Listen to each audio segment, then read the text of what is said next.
My daughter banned me from walking her down the aisle because she called me middle-class trash. I didn't go. But when my ex-wife showed up drunk and destroyed the entire ceremony, my daughter begged me to save her, and what I told her left everyone speechless. I'm 51 years old.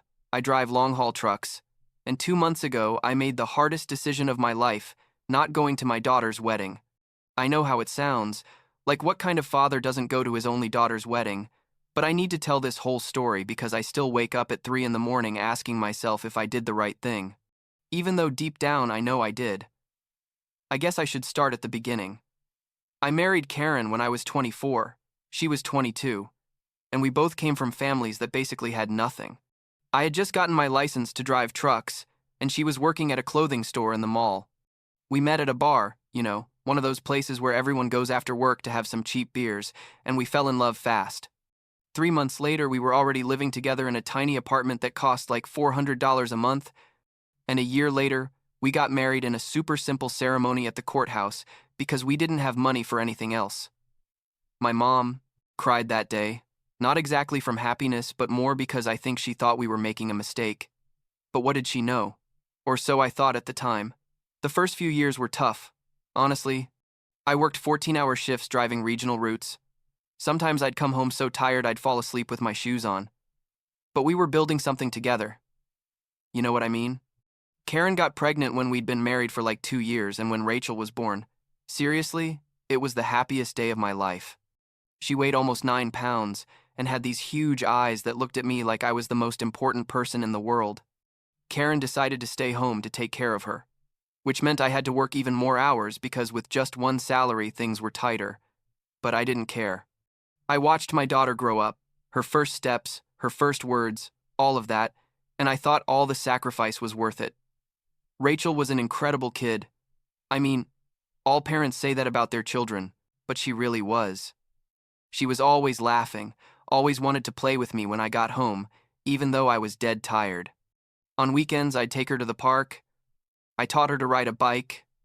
I'd read her stories before bed. Karen and I didn't have the best relationship at that point. We'd already started fighting more often, mainly about money because there was never enough for anything.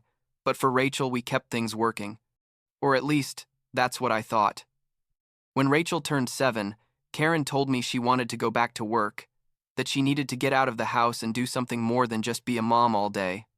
I understood, really, so I told her that was fine, and she got a job at a cafe in the rich part of town, one of those places where a latte costs like $6. She started coming home late, and when I'd ask, she'd say there was a lot of work, that her boss had asked her to stay longer, things like that. I was working so much that honestly I didn't pay much attention, and that's something I regret to this day. One night, Karen came home at like 11 at night, and I knew immediately something was wrong because she was drunk, like really drunk, and she almost never drank back then. Rachel was already asleep, thank God, because what happened next was basically a nightmare. Karen sat on the couch and told me, "We need to talk," and I thought she was going to tell me she wanted us to spend more time together or something like that. But what she told me was, "I've been seeing someone else. I want a divorce." I sat there trying to process what I'd just heard.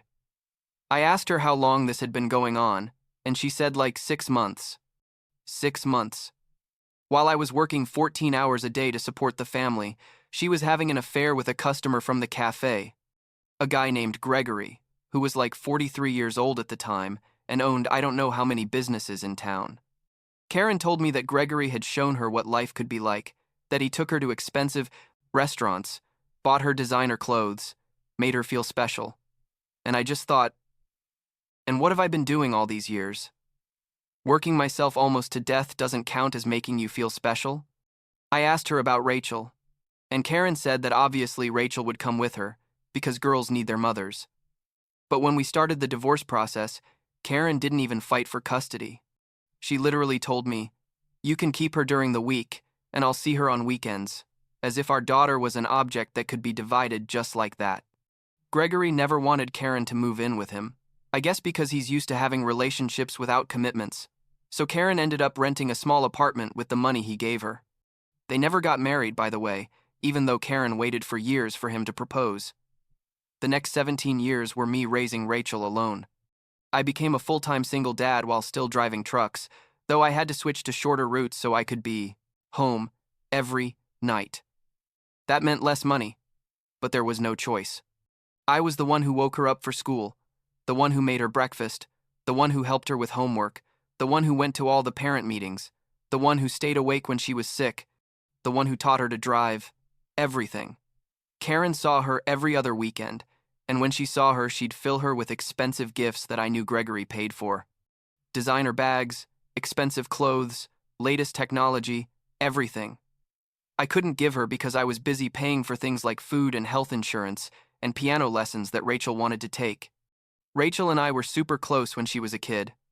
She told me everything. We spent time together. She told me I was the best dad in the world.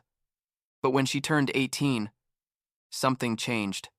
She started spending more time with Karen, and every time she came back from her mom's house, she came with ideas about how our life wasn't enough, how we should have more things. Why couldn't we live in a bigger house?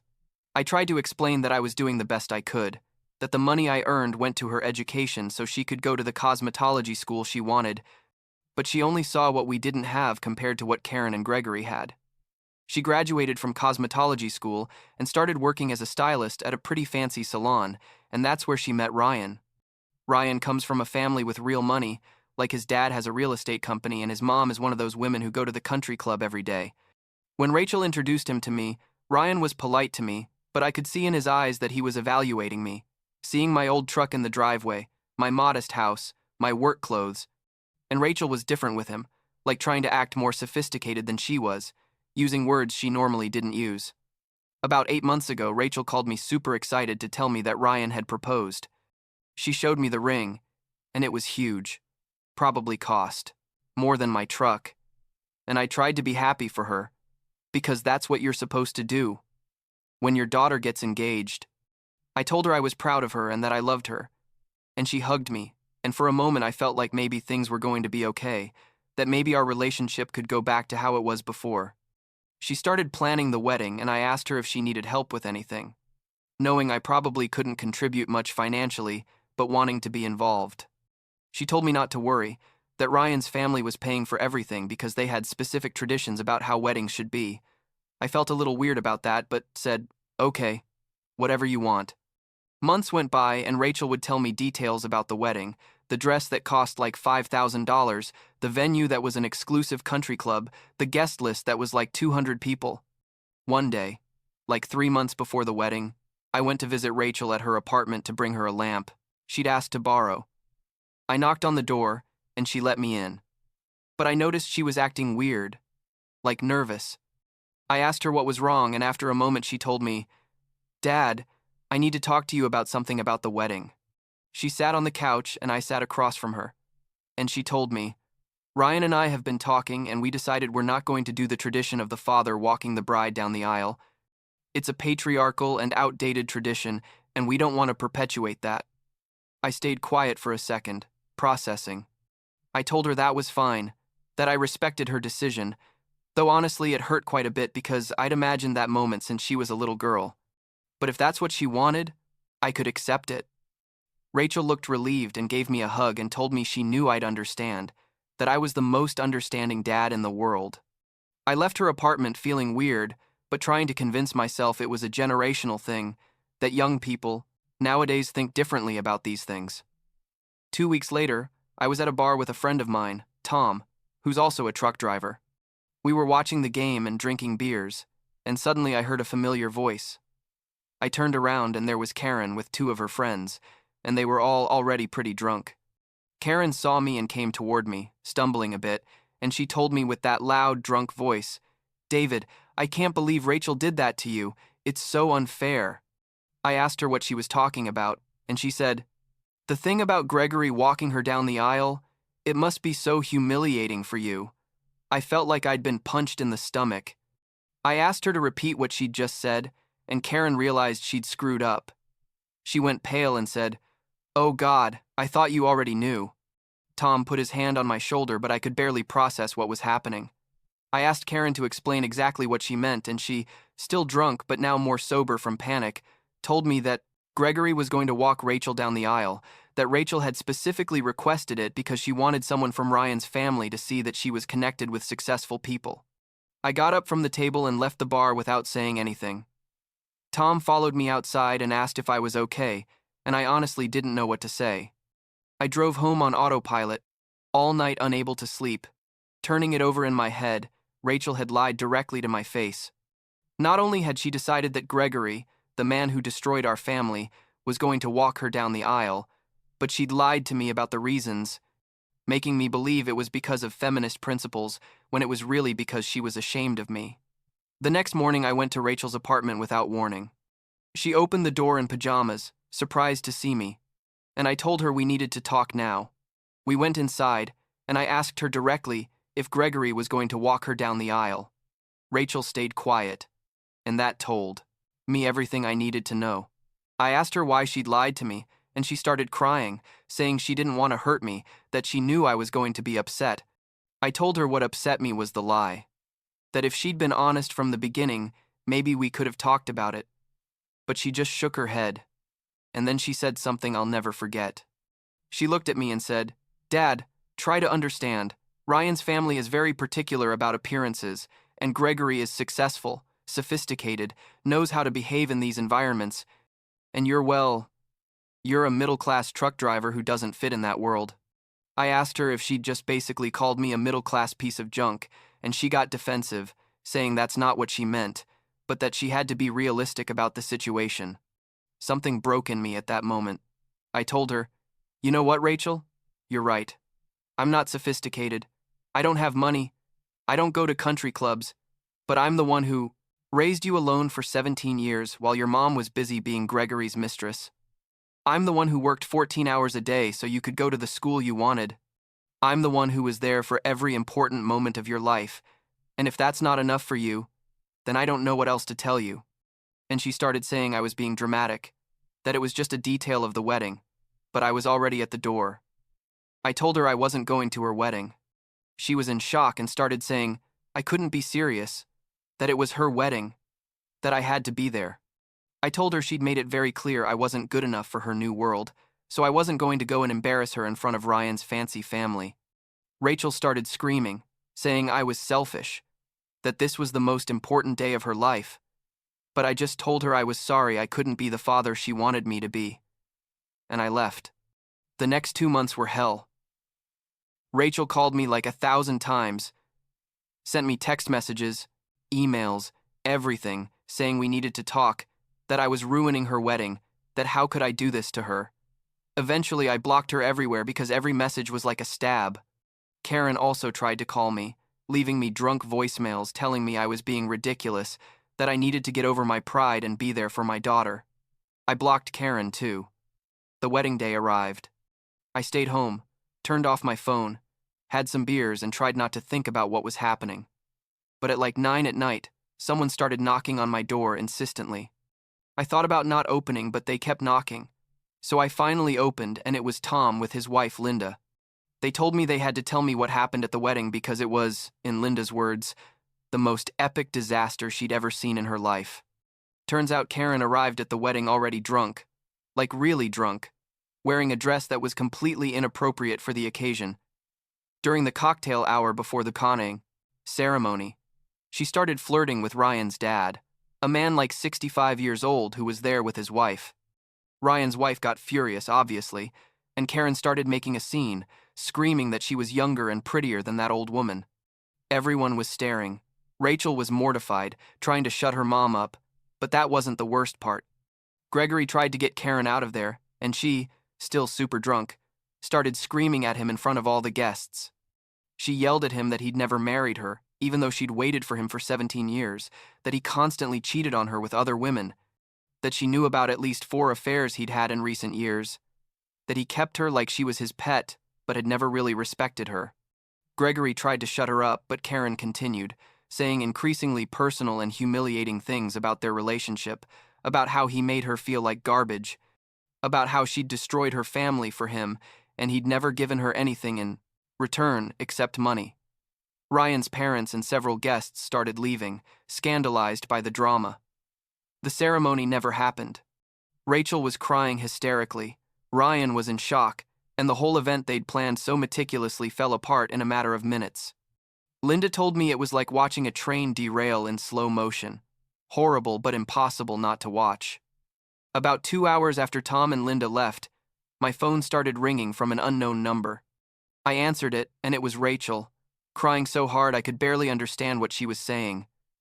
She was calling me from a friend's phone because I had her blocked. She told me she needed my help, that everything was ruined, that Ryan was considering canceling everything, that his in-laws were furious, that she needed me to go and talk to Ryan's family, to explain that our family wasn't normally like this, to please help her fix this. And I just told her, Rachel, you chose this family. You chose Gregory and Karen over me. You chose to be ashamed of me because I'm not rich or sophisticated enough. So now you have to live with the consequences of those decisions. She started screaming that I was her father, that I was supposed to love her unconditionally, that how could I abandon her in the moment she needed me most.